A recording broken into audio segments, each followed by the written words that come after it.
श्री गुरुचरित्र अध्याय 6 गोकर्ण महिमा महाबळेश्वर लिंग स्थापना। ओम श्री गणेशाय नमः, श्री सरस्वते नमः, श्री गुरुभ्यो नमः, श्री कुलदेवताय नमः। नामधारक सिद्धयोग्यांना म्हणाला, स्वामी, अज्ञानरूपी अंधारात अडकलेल्या मला तुम्ही ज्ञानदीप दाखवल्यात। तुम्ही मला गुरुपीठही सांद्यंत सांगितलेत। आता मला सांगा, श्री दत्त प्रभूंनी श्रीपाद श्रीवल्लभ म्हणून अवतार घेतला, ते तीर्थयात्रेला का गेले? अनेक तीर्थक्षेत्रे असताना ते गोकर्णाला का गेले? नामधारकाने असे विचारले असता सिद्धयोगी म्हणाले, तुझ्या प्रश्नाने मला खूप आनंद झाला आहे। मी तुला गुरुचरित्र सविस्तर सांगतो। श्री दत्तप्रभूंनी श्री श्रीपाद वल्लभ म्हणून अवतार घेतला। त्यांनी भक्तजनांचा उद्धार करण्यासाठी व त्यांना परमार्थाची आत्मज्ञानाने दीक्षा देण्यासाठी वेळोवेळी तीर्थयात्रा केली। या भूमीवर अनेक तीर्थक्षेत्रे आहेत, पण या सर्व तीर्थक्षेत्रात गोकर्ण क्षेत्राचे महात्म्य फारच मोठे आहे। तेथे महाबळेश्वर नावाचे स्वयंभू शिवलिंग आहे। त्या लिंगाची स्थापना गणेशाने केली।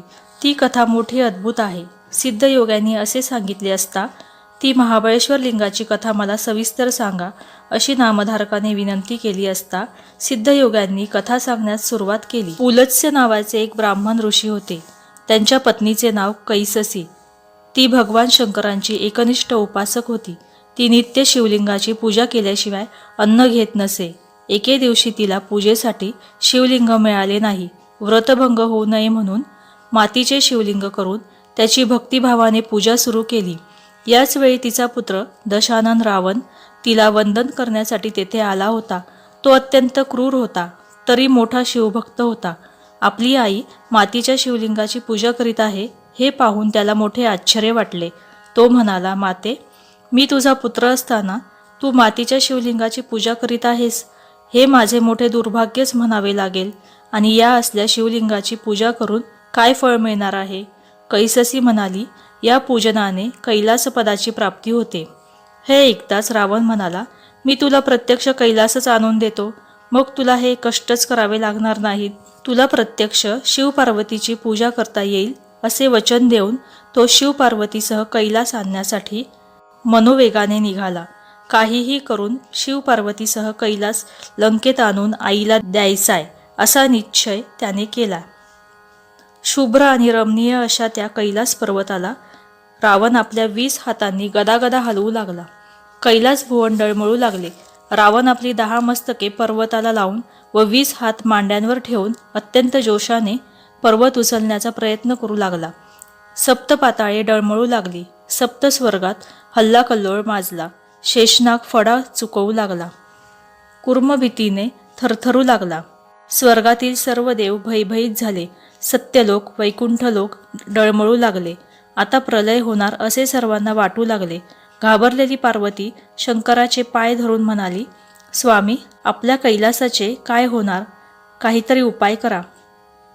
शिवलोकात मोठा गोंधळ निर्माण झाला आहे। सगळे शिवगण घाबरले आहेत। आता स्वस्थ बसू नका, काहीतरी इलाज करा। पार्वतीने अशी विनंती केली असता शंकर म्हणाले, तू कसलीही चिंता करू नकोस। माझा भक्त रावण भक्तीने खेळतो आहे। शंकरांनी असे सांगितले तरी पार्वतीचे समाधान झाले नाही। मग शंकरांनी आपल्या डाव्या हाताने शिखरावर दाब दिला। त्यामुळे रावण पर्वताच्या व जमिनीच्या सांध्यात दडपला गेला। त्यामुळे त्याचे प्राण कासावीस झाले। आता जगतो की मरतो असे त्याला झाले। त्याने शिवनामाचा घोष सुरू केला।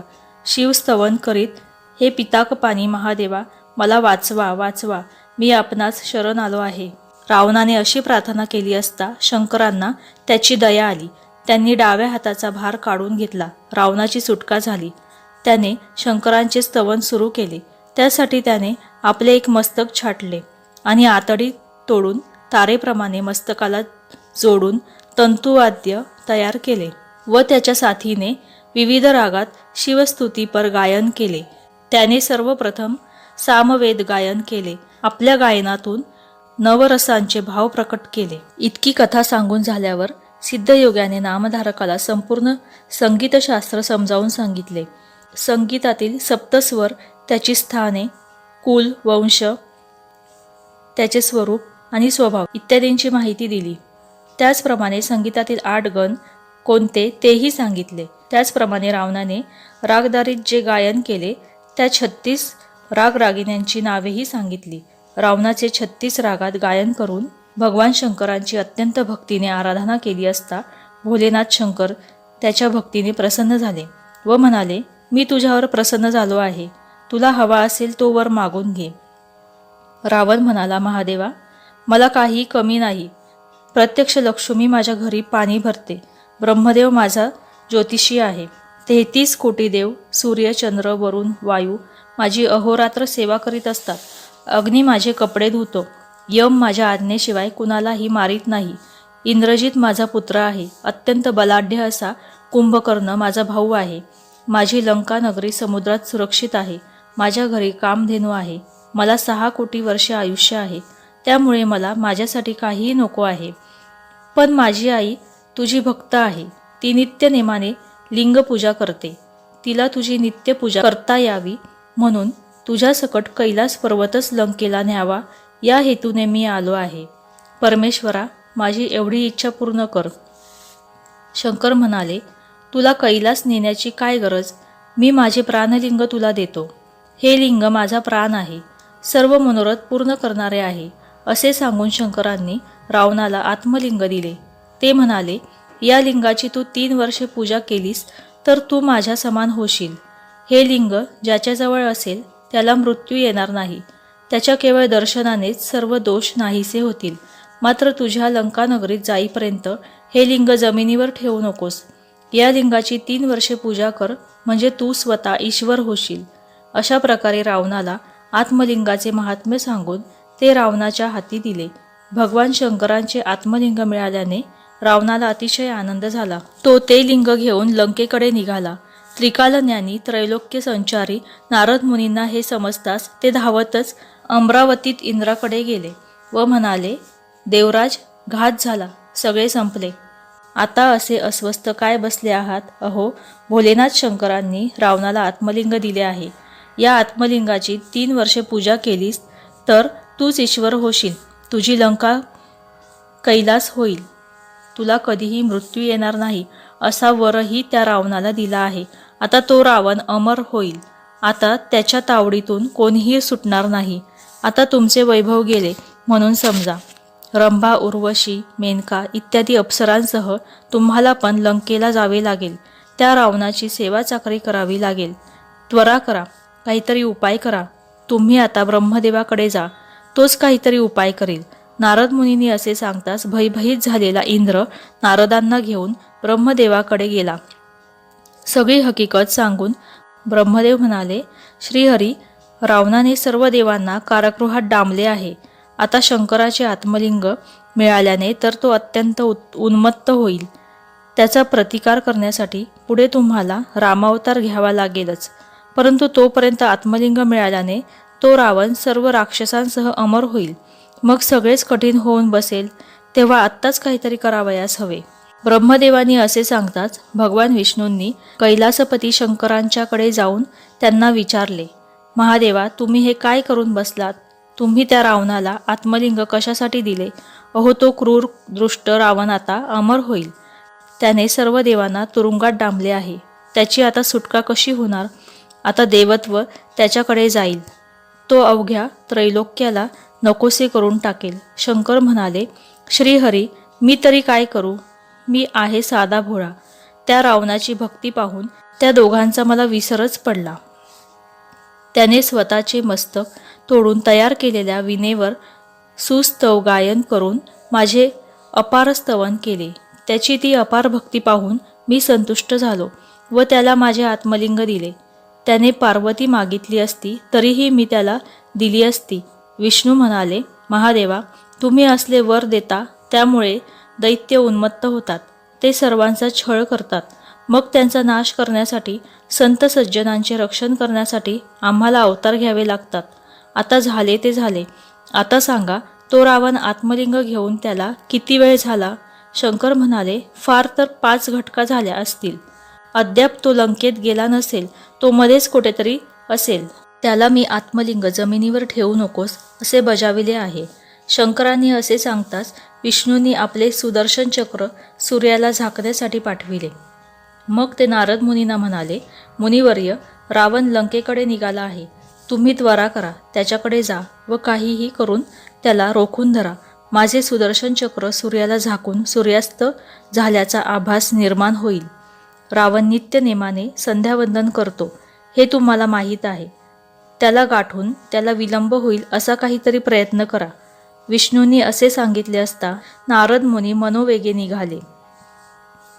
नारद मुनी गेल्यावर विष्णू गणेशाला म्हणाले, गणेशा, तू विघ्नहर्त्या दुःखहर्ता आहेस, म्हणून तर सर्व देवसुद्धा तुला वंदन करतात.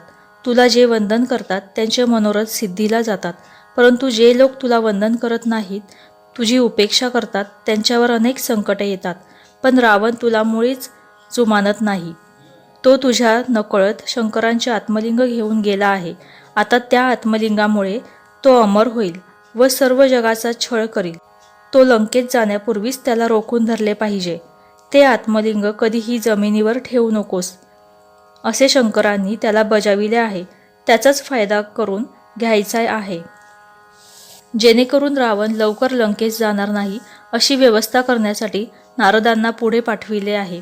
आता तू बालब्रह्मचार्याचे रूप धारण करून रावणाकडे जा व त्याचा विश्वास संपादन करून ते आत्मलिंग मिळव व ते जमिनीवर ठेव.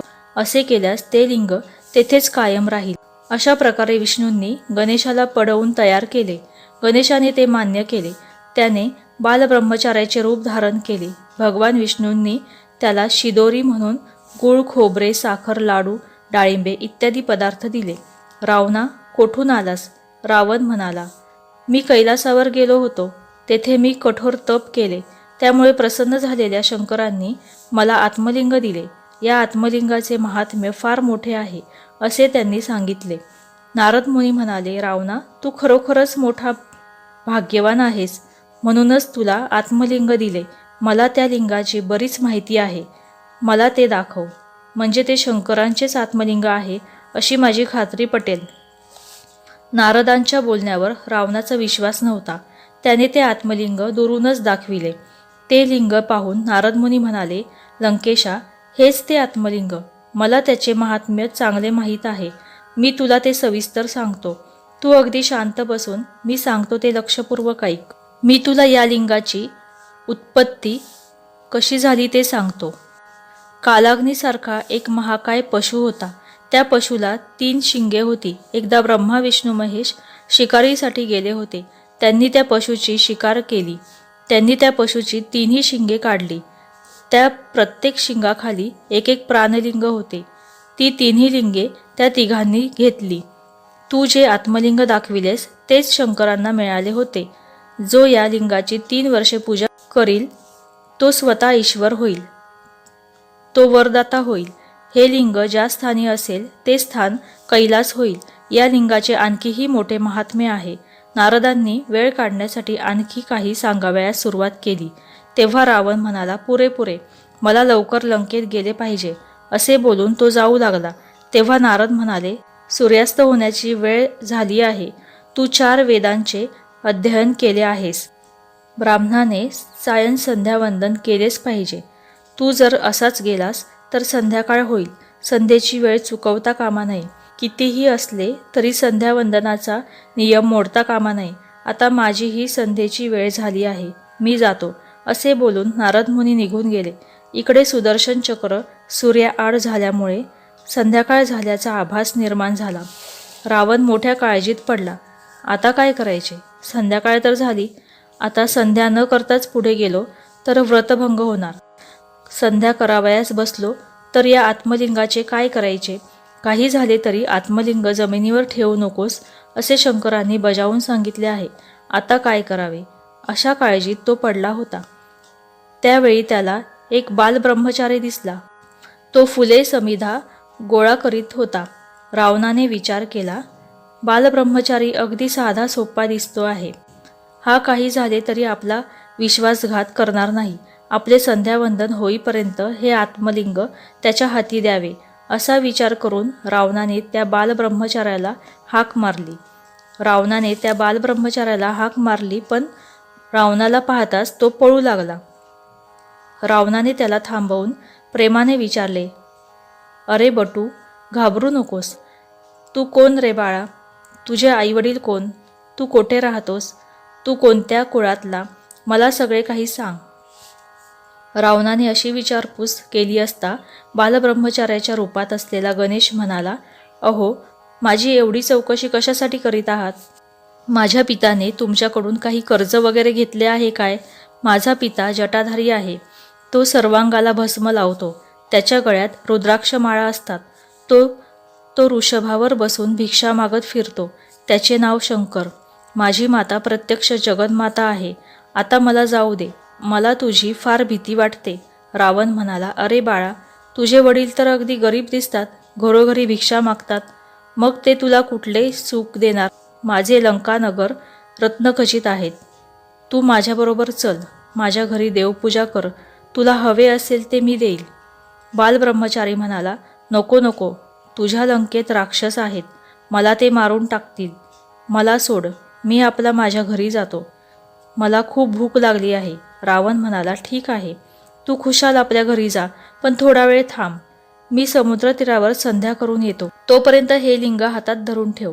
पण काही झाले तरी जमिनीवर ठेवू नकोस. त्यावर बालब्रह्मचारी म्हणाला, अहो, मला हा त्रास का देत आहात? मी लहान आहे. तुमचे लिंग जड असेल. मला कसे धरता येईल? रावणाने त्याला परोपरीने समजाविले व लिंग हातात धरून ठेवण्यास तयार केले. रावण त्याच्या हाती लिंग देऊन समुद्राच्या काठावर संध्येला बसला. तेव्हा तो बालब्रह्मचारी म्हणाला, ठीक आहे, मी तुम्हाला 3 हाका मारील. तेवढ्यात तुम्ही आला नाहीत तर मी हे लिंग जमिनीवर ठेवीन. रावणाने ते मान्य केले. तो बालब्रह्मचारी म्हणजे गणेश हातात आत्मलिंग घेऊन उभा राहिला. रावण संध्येला बसला. सर्व देव विमानात बसून गणेशाकडे कौतुकाने पाहत होते. रावण अर्ध्य देऊ लागला. तेव्हा गणेश रावणाला हाका मारीत म्हणाला, लवकर या. माझ्या हातात हे लिंग पेलवत नाही. माझा हात दुखवला आहे. रावणाने हाताने खून करून थोडा वेळ थांबण्यास सांगितले. काही वेळानंतर गणेशाने पुन्हा 2 हाक मारल्या, पण रावण संध्या अर्धवट सोडून उठला नाही. आता अट पूर्ण झाली होती. मग गणेशाने भगवान विष्णूंचे स्मरण करून व सर्व देवांना साक्षी ठेवून ते आत्मलिंग जमिनीवर ठेवले. सर्व देवांना अतिशय आनंद झाला. त्यांनी आकाशातून गणेशावर पुष्पवृष्टी केली. अर्ध्य देऊन रावण वेगाने परत आला. गणेशाने आत्मलिंग जमिनीवर ठेवलेले पाहून तो अतिशय क्रुद्ध झाला. त्याने रागाच्या भरात ठोसे मारले. मला विनाकारण का मारता? मी आता माझ्या वडिलांना तुमचे नाव सांगतो, असे बोलून तो रडत निघून गेला. मग रावणाने सारी शक्ती एकवटून ते लिंग वर काढण्याचा प्रयत्न केला, पण त्याचा काहीही उपयोग झाला नाही. रावणाने ते आत्मलिंग वर काढण्यासाठी जोर लावल्याने त्या आत्मलिंगाला पीळ बसला. ते गोकर्ण म्हणजे गायीच्या कानाच्या आकारासारखे झाले, पण ते जमिनीच्या बाहेर आले नाही. तेव्हापासून ते शिवलिंग गोकर्ण महाबळेश्वर या नावाने प्रसिद्ध झाले. हताश निराश झालेला रावण स्वतःचे कपाळ बडवीत लंकेला निघून गेला. भगवान सदाशिवने वास्तव्य केले म्हणून सर्व देवही तेथे येऊन राहू लागले. ही कथा सांगून सिद्धयोगी नामधारकाला म्हणाले, या गोकर्ण महाबळेश्वराचे महात्म्य स्कंदपुराणात अधिक विस्ताराने सांगितले आहे. ही कथा ऐकून नामधारकाला अतिशय आनंद झाला. त्याने सिद्धांचे पाय धरले, असे सरस्वती गंगाधर सांगतात. अशा रीतीने श्री गुरुचरित्रामृतातील गोकर्ण महिमा महाबळेश्वर लिंग स्थापना नावाचा अध्याय 6वा समाप्त. श्री गुरु दत्तात्रयार्पणमस्तु. श्री स्वामी समर्थ. जय जय स्वामी समर्थ.